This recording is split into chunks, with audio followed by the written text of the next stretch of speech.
The scariest alien stories in Joe Rogan history. When they saw this thing, they're looking like, what are we looking at here? They're walking through this field, and it's up against a cinder block wall. And one of them was looking at it, what is that? And it was crouched by the wall. It was weak and feeble. And one of them kind of like screeched. This is just a small part of the stories of real alien discoveries shared on the Joe Rogan Experience. But it's enough to make you question everything. These aren't distant lights in the sky or blurry photos. These are face-to-face encounters, chilling confessions, and moments so bizarre that even seasoned investigators were left speechless. What did they see? What happened? From government cover-ups to beings that defy explanation, these are the 5 scariest alien stories ever told on Joe Rogan's podcast. Get ready, because once you hear them, you won't forget them. But before we embark, subscribe to our channel so you won't miss any intriguing detail about UFOs, alien, and more. On the 6th of April, 1966, in Melbourne, Australia, many students and staff at Westall High School witnessed a disc-shaped object hovering near the school before landing in a nearby field. The object reportedly took off at high speed, leaving behind physical impressions on the ground. Despite the large number of witnesses, the incident received minimal media coverage at the time, and many details remain unexplained. Roughly 300 kids, I didn't meet all 300 of them, in the playground when this happened, and including the science teacher, this guy Greenwood, which I got him on camera for the first time in history in the phenomenon. And they said it got off the ground, and then it went like this. It turned like this. Turned sideways again. And then it shot off at a high rate. It's in the movie. You can hear all the testimonies. It's the same thing. Yes. And I got a photograph of it like this. I'll show it to you. And no sound. And no sound. A slight humming or buzzing sound. This is 1966. So eyewitness accounts suggest that the object remained visible for several minutes before rapidly ascending and disappearing from sight. Some reports indicate that 5 unidentified aircraft were seen pursuing the object, adding to the mystery. When students and teachers arrived at the landing site, they observed flattened grass, with some describing it as burnt or pressed down. However, details varied among witnesses, with some claiming to have seen multiple circular impressions rather than just one. Despite the large number of witnesses, the incident received limited media coverage at the time. The Dandenong Journal, a local newspaper, published an article titled "Flying Saucer Mystery, School Silent," highlighting the lack of official statements from the school. Meanwhile, The Age, another Australian newspaper, suggested that the object might have been a weather balloon, citing a balloon launch from Laverton earlier that morning. However, no pilots or aviation authorities reported anything unusual in the area, leaving the explanation inconclusive. make the argument that some, and I cannot emphasize how many times we need to underline the word some, UFOs, UAP, originate from a non-human intelligence. Over the years, researchers and UFO enthusiasts have attempted to uncover the truth behind the Westall sighting. Some theories propose that the object was part of a highball high-altitude balloon project used to monitor radiation levels after British nuclear tests. Others speculate that the event was subject to a government cover-up, as some witnesses recall being visited by authorities who instructed them to remain silent. The Westall UFO incident continues to captivate researchers and the public alike. While no definitive explanation has been confirmed, the event remains one of the most compelling mass UFO sightings in history, with many witnesses still standing by their accounts decades later. Next up, the Ariel School UFO incident remains one of the most compelling and widely debated extraterrestrial encounters. On the morning of the 16th of September, 1994, at Ariel School in Roswell, Zimbabwe, 62 students, ranging in age from 6 to 12, claimed to have seen an unusual aerial phenomenon and encountered beings of unknown origin.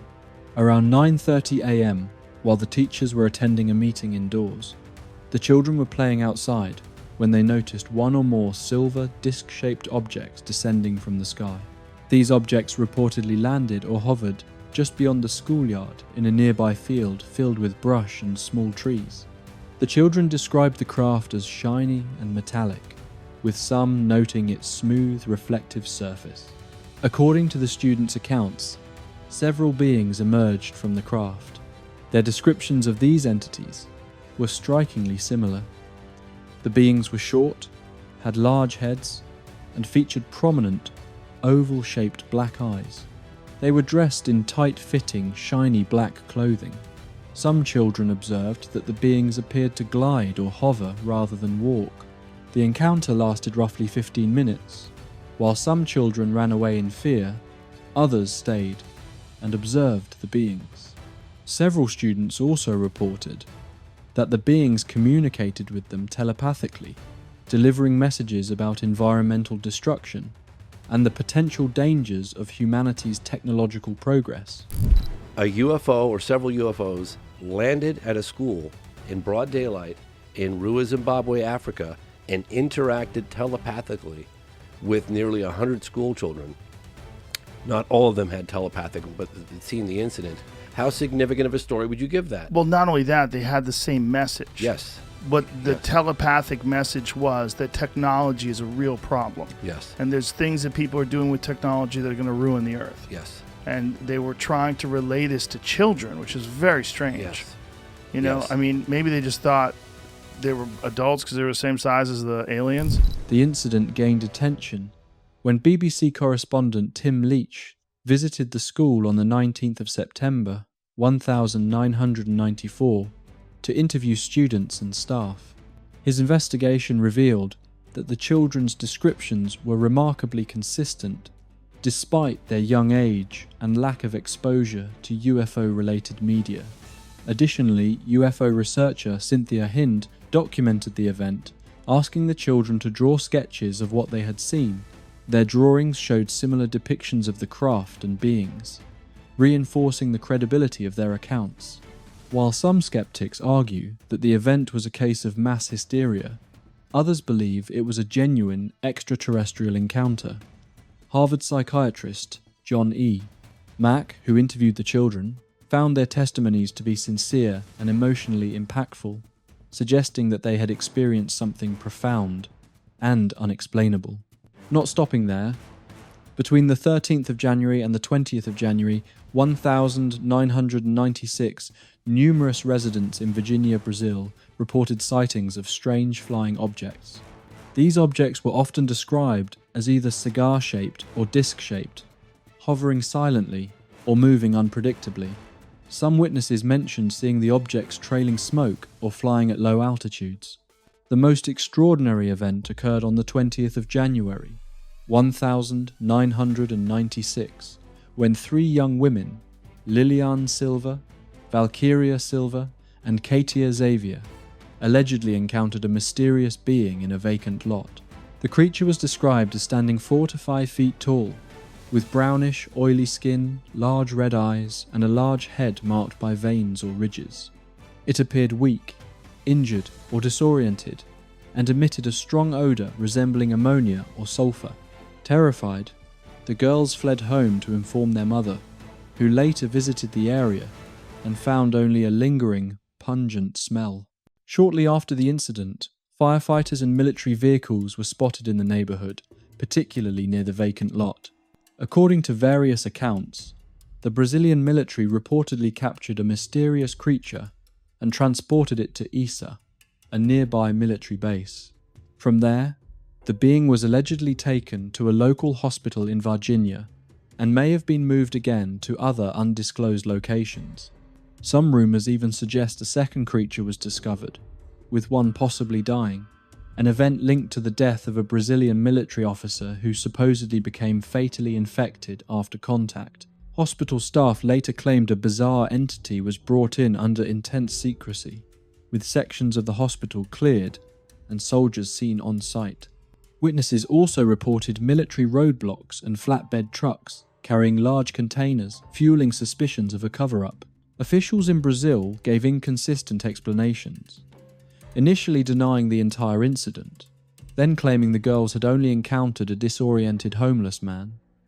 Some theories even suggest that the US government, including agencies like the CIA or NASA, pressured Brazilian authorities to suppress the truth.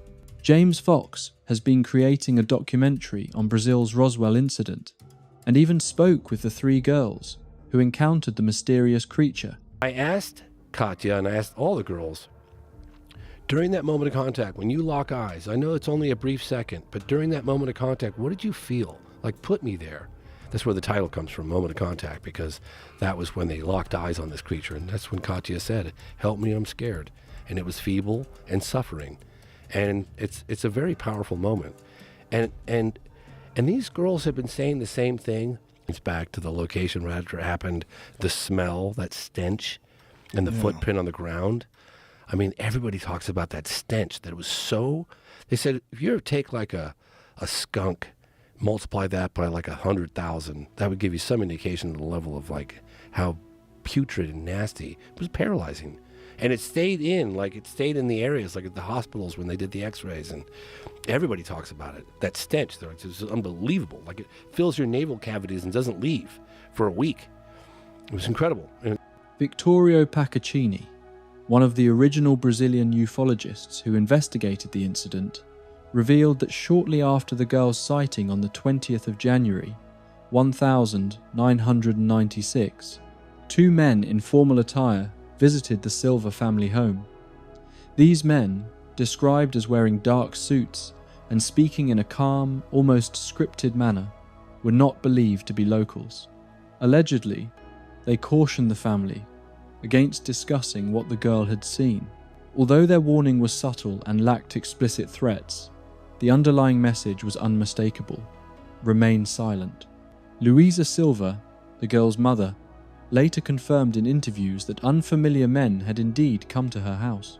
While Luisa did not specifically refer to them as men in black, she noted their unexpected arrival and the probing nature of their questions. She suspected they might have been government or military personnel, though they presented no identification and left after a brief exchange. This detail is significant, as Brazilian authorities attempted to discredit the UFO and alien encounter in Varginha by promoting various conflicting accounts.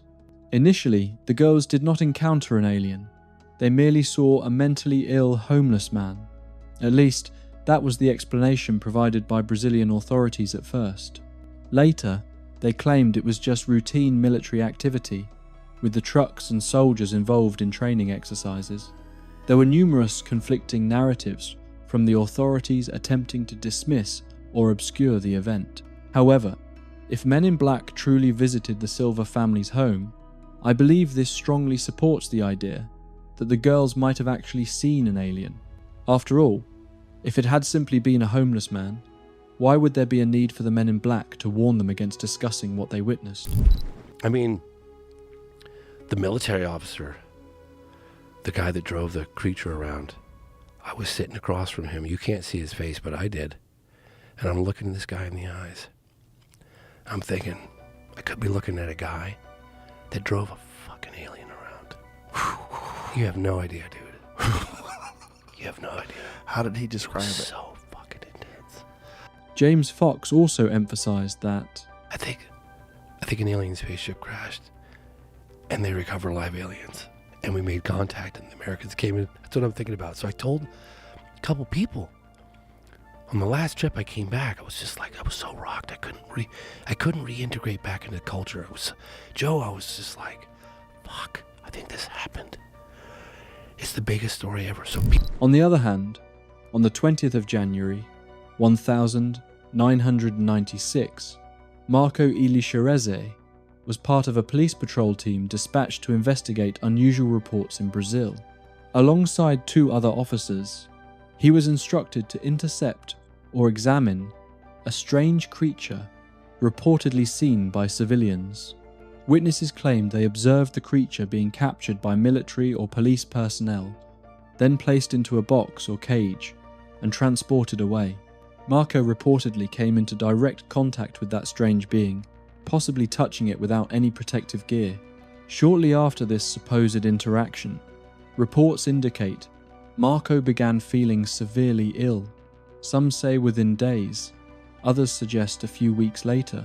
He experienced a high fever, extreme fatigue, progressive immune system failure, and dark purple blotches on his skin, as described by multiple family members. He was hospitalized, but doctors were unable to determine his condition, which rapidly worsened. Marco passed away on the 15th of February, 1996, less than a month after the incident. Authorities attributed his death to sepsis or a generalized infection, but no detailed medical records were provided to his family. His autopsy report was classified. Family members recall doctors mentioning, unofficially, that his immune system had completely shut down, though they could not determine the cause. Marco's mother has publicly spoken in interviews and documentaries, firmly stating, "My son died because of what he touched that day. I know it, and they told me to stay quiet." She also revealed that authorities pressured her to avoid speaking with the media and warned her against asking further questions. Family members have repeatedly mentioned in interviews that Marco was not himself following the incident. He appeared emotionally shaken, possibly frightened, but was unable to discuss what had occurred. Allegedly, after Marco's death, the military visited the family and urged them not to make public statements.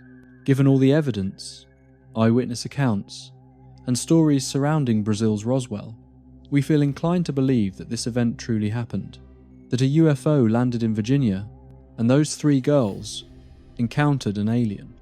But how about you, my dear audience? What do you think about the alien's appearance? Next up, in episode 1597 of the Joe Rogan Experience, Travis Walton joins Joe to recount his alleged alien abduction. For those unfamiliar, Walton's case remains one of the most extensively documented, hotly debated, and well-known UFO abduction stories in history. Many still regard it as the most convincing abduction account, largely due to the presence of numerous eyewitnesses, a formal missing persons investigation, and polygraph examinations. According to the account, on the 5th of November, 1975, Travis Walton was working as part of a 7-man logging crew contracted by the US Forest Service to cut trees in a secluded region of the Apache Sitgreaves National Forest near Snowflake, Arizona. Around 6 p.m., after wrapping up their day, the crew was driving back to town in their truck. While passing through a remote stretch of forest, they spotted an unusual light shining through the trees. As they rounded a curve, they came to a halt upon seeing a metallic disc-shaped object hovering roughly 20 feet above a clearing. The craft, estimated to be 15 to 20 feet wide, emitted a golden glow and a sharp, high-pitched humming sound. Travis leaped out of the truck to get a closer look, ignoring the warnings from the others. As he stepped underneath, a bluish-green beam of light suddenly shot down, striking him in the chest and lifting him off the ground. He was flung backward like a rag doll, hitting the ground violently and lying completely still. The crew, terrified and unsure if he was dead or being abducted, panicked and sped off in the truck. After driving several miles, they stopped, argued, and ultimately decided to return for Travis. However, when they got back, he was nowhere to be found. There was no trace of him, no body, no scorch marks, nothing at all. That night, they reported the incident to the police in Snowflake, but the officers were skeptical, suspecting it might be a cover-up for a murder or an accident. The following day, a large-scale search was launched to find Travis Walton. Helicopters, search dogs, local volunteers, and tracking teams scoured the area, but for 5 days there was no trace of him. Then, on the night of the 10th of November, Walton called his brother from a payphone in Heber, Arizona, roughly 30 miles from where he had disappeared. When his family arrived to pick him up, they found him confused, visibly emaciated, frightened, and unable to recall where he had been, at least initially. As he began to recover and piece together his memories, Travis described an experience straight out of science fiction. He said he regained consciousness in a strange room, lying on a flat surface under a blinding overhead light. His body ached, and at first he assumed he was in a hospital. But as his vision adjusted, he realized the figures surrounding him weren't human. Consciousness was kind of like in and out for a while. I didn't know where I was. The pain and the feeling that I was mortally wounded, something was so wrong inside. I felt like I was dying.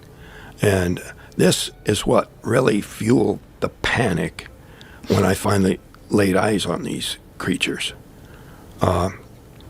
Of course, all of the mental programming that we get from Hollywood that aliens are invading monsters, didn't help. But I instantly associated this feeling of dying with pain with them. So I was combative immediately. Where were you? I was lying on my back on a raised table. There was a light above me. It was not real bright. It was not so bright that I couldn't, see the outline of the fixture. But according to Travis Walton, they were small, around 4 to 5 feet tall, with oversized bald heads, enormous brown eyes, and pale greyish skin. They wore suits in shades of orange or brown, and remained completely silent, simply staring at him. Terrified, he leapt off the table and began throwing nearby objects at them, including a clear, tube-like instrument. The beings retreated and exited the room, allowing Travis to flee down a hallway in search of an escape. Eventually, he entered another room, this time encountering a tall, human-like figure with golden hair and a helmet, who also did not speak but motioned for him to follow. Travis was escorted into another room where he encountered 2 more humanoid creatures, one male and one female, both remarkably attractive and unnervingly composed. They gently laid him onto another table and placed a mask over his face. The next thing Travis remembered was blacking out, only to find himself standing by the roadside, watching the craft silently disappear into the night sky.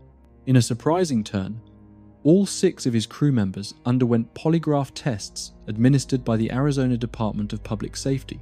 5 passed. One result was inconclusive due to nervousness, and none were found to be dishonest. Their account remained consistent, even decades later.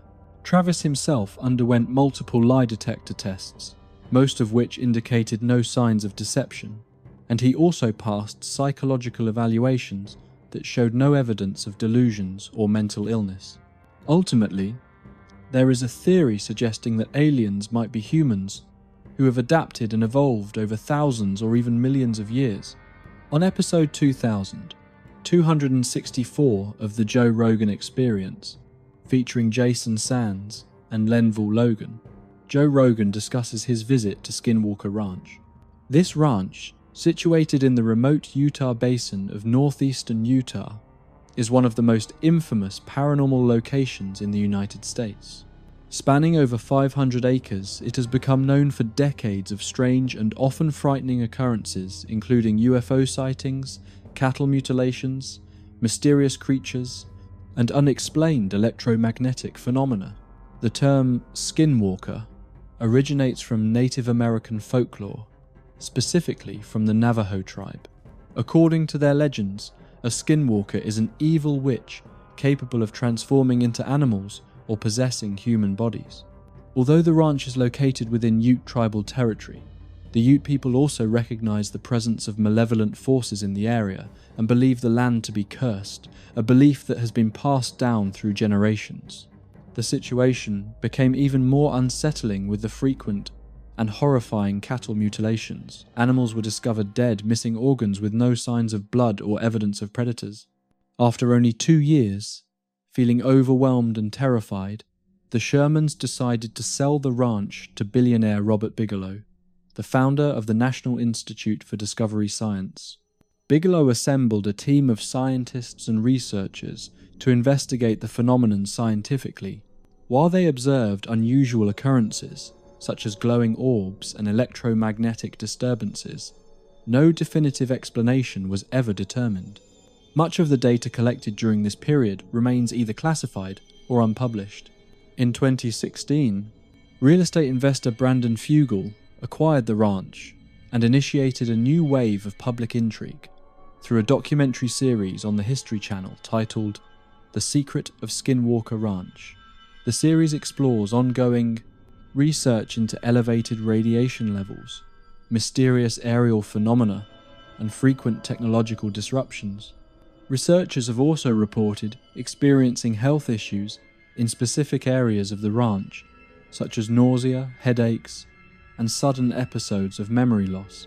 And this is Joe Rogan's experience at Skinwalker Ranch. Remember what he did, but he was a very smart guy, blue-collar guy, and lived in this very modest house, and he had this story of this thing that flew into his yard and through his house. And he said it was a small orb, and he said it seemed to be communicating with him. And wow, this guy didn't have any other bullshit stories. He didn't have any claims of just this one experience that he said was beautiful. He said it was incredible, that this thing seemed like it was alive. It seemed like it was communicating with him. And it went right through the walls, and then it went through the wall again and disappeared. I've had a similar case. So every Seaside, Oregon, because they have a paranormal conference, and I'm not into the paranormal stuff, but my friends are. So I want to listen and I want to learn. Because this is me trying to get over my fear of going in there. You have a fear of paranormal or a fear of being around the people that believe in paranormal? No, of the paranormal, because of certain things that I've heard from when I was a kid, and you have to overcome some of those childhood fears and stuff like that. Okay. So when I was there, I was talking about my app and all this other stuff, and these two Asian ladies were watching me walk on the stage. And I was like, why are they looking at me like that? And I was like, is my flies down or something? What did I do, And as soon as I stepped off the stage, I said, Mr. Logan, what are they? What are they? And I was like, what do you mean? She pulls out on her phone the most beautiful, pristine picture of an orb sitting in a doorway. And I'm like, what happened there? And she said, it was my birthday. And she said, all my family was there. And she said, but I got tired, so I was laying down. And she said, I heard like this electrical discharge going on.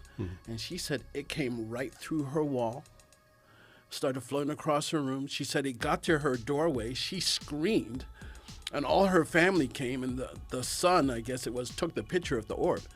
And I was so amazed by her story, I even forgot. In conclusion, the alien encounters discussed on Joe Rogan's podcast represent some of the most compelling and unsettling reports in the field of UFO research. From mass sightings involving children to mysterious military interactions, these stories challenge our understanding of reality and suggest that humanity may not be alone in the universe. While skepticism remains, the consistency of witness testimonies and the involvement of credible individuals underscore the need for continued investigation and open-mindedness in exploring these phenomena. That wraps up today's video. Thank you very much for watching. If you found this video interesting and useful, don't forget to like and subscribe to the UFO Universe channel so you never miss any of our fascinating episodes about UFOs, alien encounters, and the mysteries of the cosmos. We're constantly uncovering hidden truths, strange sightings, and mind-bending theories that challenge what we think we know. Stay curious, stay open-minded, and join us as we explore the unknown, one mystery at a time. See you in the next video.